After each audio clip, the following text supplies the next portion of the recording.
With dual electric motors and a combined output of 400 horsepower, the Polestar 2 is a compelling case for your next EV.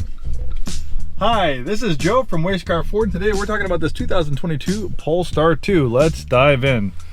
So Polestar is a spin-off of the Volvo brand. Polestar used to be kind of like the performance model of Volvo product, kind of like AMG or M, but now they spun it off into its own EV brand. And they are excellent. They still kind of follow that minimalist Scandinavian design philosophy we see throughout the Volvo product line, and it looks beautiful. You would kind of compare this to maybe it's somewhere in between a Tesla Model 3 and a Tesla Model Y. It's kind of like the best of both worlds. It's not quite as big as a Y, not quite as tall, but it's larger than a 3. It's kind of like a crossover SUV with a sedan profile.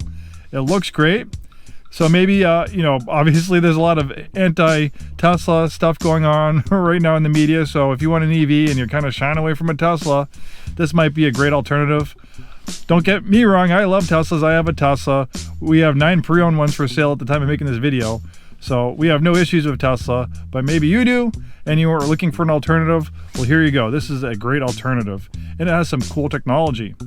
We have the build sheet on this one. This one has the Plus package, which I think will be a lot important for a lot of people, especially in colder climates who are looking at a Polestar 2. It includes mechanical cushion extensions, heated wiper nozzles, fixed pano roof, projector Polestar symbol, interior high-level illumination, heat pump. The heat pump's the big thing because when you drive EVs in colder temperatures, especially when it goes below freezing, the heat pumps make a big difference because batteries, when they're cold, they are not very efficient.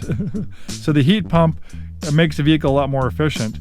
Big reason is that a nice dividend of an internal combustion engine is it makes heat. So you can use that heat from that engine to heat the vehicle, heat the cabin, without having to, hurt its efficiency. EVs are not the case. You have to actually pull a little bit of energy out of the battery to heat the cabin. So like a heat pump in your house, a heat pump in a car makes it a lot more efficient. Rear storage net and front seat backrest, LED front fog lights with cornering lights, heated rear seats, Harman Kardon premium audio system, heated steering wheel, power driver and passenger seats, power backrests, cordless charging. That's pretty cool. That must be for the phone. I don't think that's for the car. The cordless charging is for your smartphone, not for the car. They don't have conducting charging for cars, at least on the mass market yet. 15-watt inductive charging for QI-enabled devices. Nice, clean design in the interior. Again, that kind of minimalist design philosophy from Volvo. Not quite as minimalist as like a Tesla Model 3, which is pretty much barren aside from the screen. I like it. I have one, but I like this too. Very nice, comfortable, supportive seats. This pano roof allows lots of natural ambient light in. Nice when it's overcast like this. It kind of elevates your mood, just having a little bit more ambient light inside. The interior materials are first rate.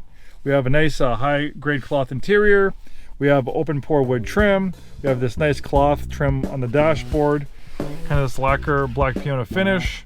The infotainment system is powered by Google. And that's the thing with car manufacturers that we're starting to realize. Car manufacturers are great at making the hardware, not so great on the software.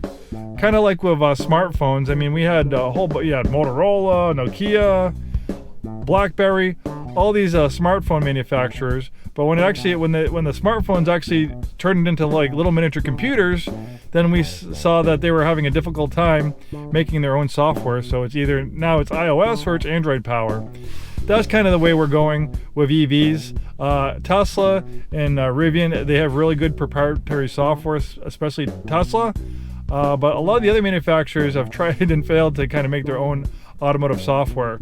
And EVs, they need a lot of software. It's like a computer on wheels, so you want to have good software. And luckily, Google has seen the writing on the wall, and they're starting to roll out software for vehicles. And this is what this one's powered by. This infotainment system is powered by Google. You have these Google Maps. It's excellent. It's quick. It's intuitive. Nice, crisp display. You have a few different apps that you can download and use. It's obviously Apple CarPlay compatible. You can, watch YouTube on it and stuff. Obviously, while you're not driving, pretty cool stuff. We have excellent parking cameras as well, and parking sensors. Nice leather steering wheel, feels wonderful in your hands. Completely digital gauge cluster. This has a fully charged range of about 250 miles. Really quick too. It's worthy of that Polestar performance name. With a combined output of 400 horsepower, this can do 0 to 60 a little over 4 seconds. Put a lot of purpose-built gas sports cars to shame. The thing with electric vehicles, they make lots of torque and they make it right away.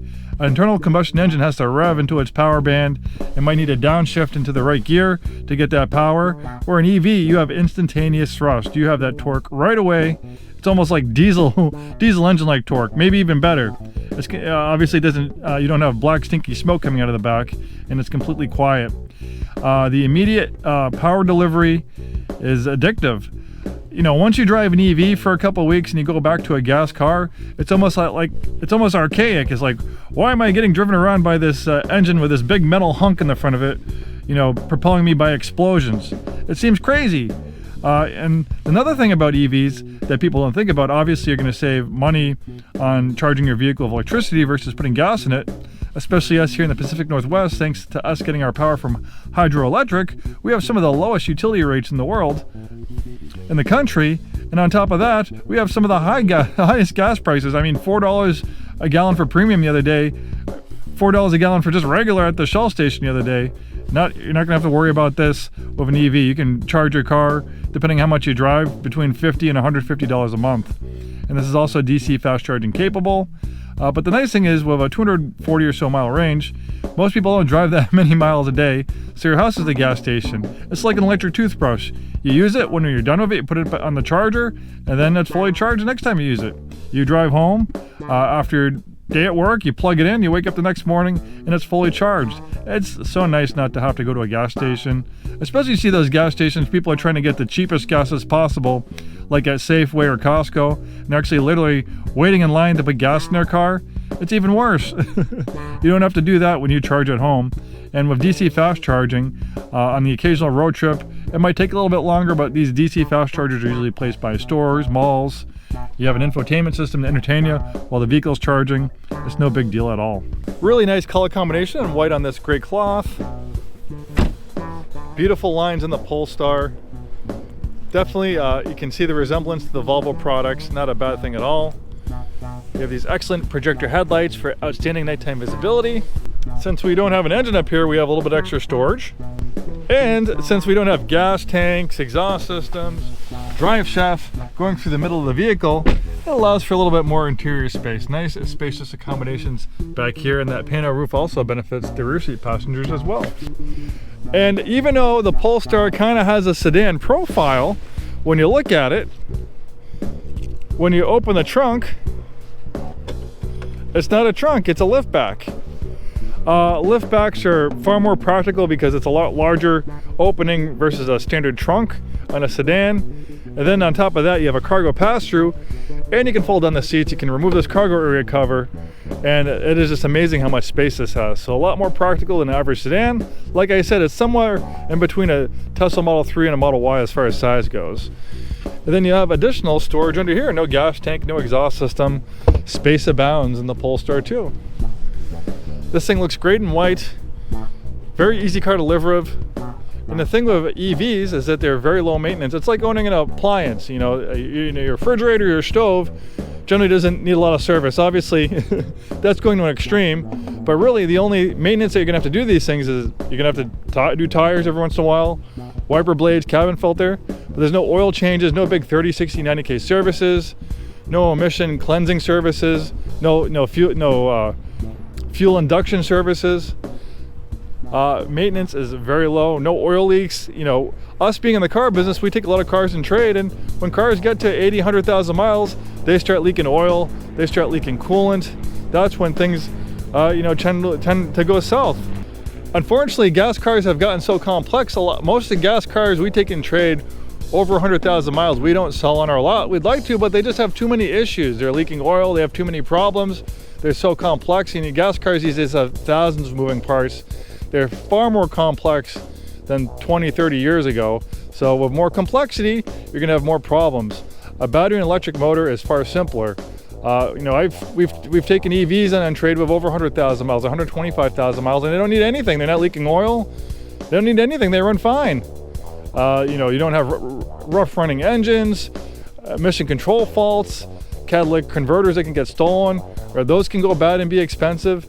It is just, there's so much that can go wrong. EVs are far simpler, and it's actually turning out that EVs are lasting longer than gas cars, despite the disinformation out there. EVs are regularly going past 200,000 miles. Battery degradation is minimal. So it actually turns out that EVs in general are lasting longer than gas cars. So a lot of great choices for someone to consider switching to an EV. Polestar 2 is a great choice. Thanks for watching and have a great day.